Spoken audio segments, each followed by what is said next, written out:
Super star Rajinikanth صرف ایک اداکار سے کہیں زیادہ ہے۔ شیواجی راؤ گائیکواڈ، جو پیشہ ورانہ طور پر رجنیکانت کے نام سے جانا جاتا ہے، ایک ہندوستانی اداکار ہے جو بنیادی طور پر تمل سنیما میں کام کرتا ہے۔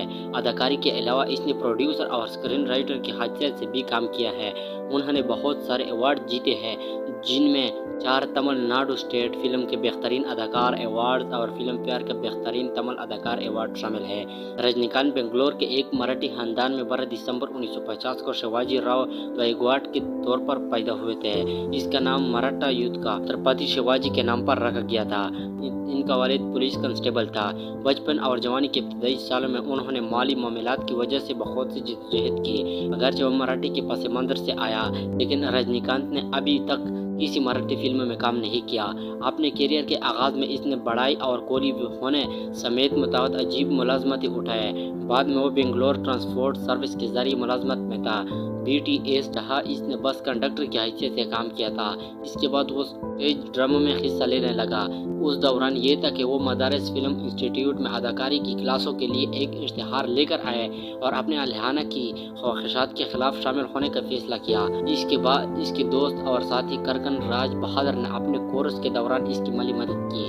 انسٹی ٹیوٹ میں اپنی ایک اسٹیج پرفارمنس کے دوران تمل فلم کے ڈائریکٹر کے بلی چندر نے اسے دیکھا اور اسے تمل زبان سیکھنے کا مشورہ دیا، جس کے بعد رجنیکانت نے بغیر کسی تحریر کی پیروی کی۔ انہوں نے تمل سنیما میں سریوا راگنگل 1975 کے ساتھ اپنا آغاز کیا، جہاں انہوں نے ویڈیو کے مخالف بدسلوکی کرنے والے شوہر کا معاون کردار ادا کیا۔ فلم اچھی طرح سے موصول ہوئی اور 3 قومی ایوارڈ جیتنے کے لیے آگے بڑھا۔ اگلے سال انہوں نے پورتنا کنگل کی ہدایت کاری کرتے ہوئے کنیڈا فلموں میں قیام کیا۔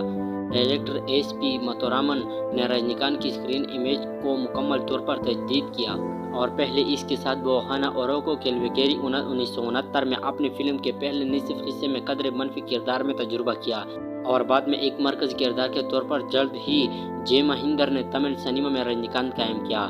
بوہانا اوروکو کیلوکوری کی کامیابی پر بیکنگ متھورامن نے میلو ڈرامہ بنایا، جہاں رجنیکانت نے ایک ہیرو کھیلا جو اپنے بہن بھائیوں کے لیے سب کچھ قربان کرتا ہے۔ یہ ان کے کیریئر کا اہم مقام تھا، جہاں وہ اداکار سے اداکار کے پاس گیا تھا، جس نے نہ صرف اپنے سامعین کو راغب کیا بلکہ انہیں آنسوں میں منتقل کر دیا۔ 1975 سے 1977 کے درمیان رجنیکانت نے فلموں میں متعدد خلیانہ کردار اٹھائے۔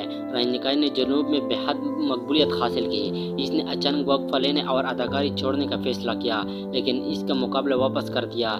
انہوں نے بلی بی ودھ کے ساتھ واپسی کی، جو بالی ووڈ فلم ڈان کا دوبارہ کام تھا۔ اس کے ڈبل کردار نے فلم کو ایک بڑی تجارتی کامیابی حاصل کی۔ ان کی 100ویں فلم ساری راگھویندر نے اسے ہندوستان سینٹ راگھویندر سوامی کھیلتے ہوئے دیکھا۔ 1983 میں رجنیکانت نے امیتابھ بچن اور ہیما مالنی کے ساتھ بالی ووڈ میں ڈیبیو کا تھا۔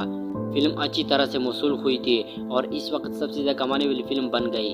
جب بات ایوارڈ اور تعریف کی ہو تو رجنیکانت نے اپنے منصفانہ خرید سے کامیابی حاصل کی۔ انہوں نے بہترین اداکار کے لیے 4 بہترین اداکار ایوارڈ اور 2 خصوصی ایوارڈ اور فلم فیئر کا بہترین تمل اداکار ایوارڈ جیتا ہے۔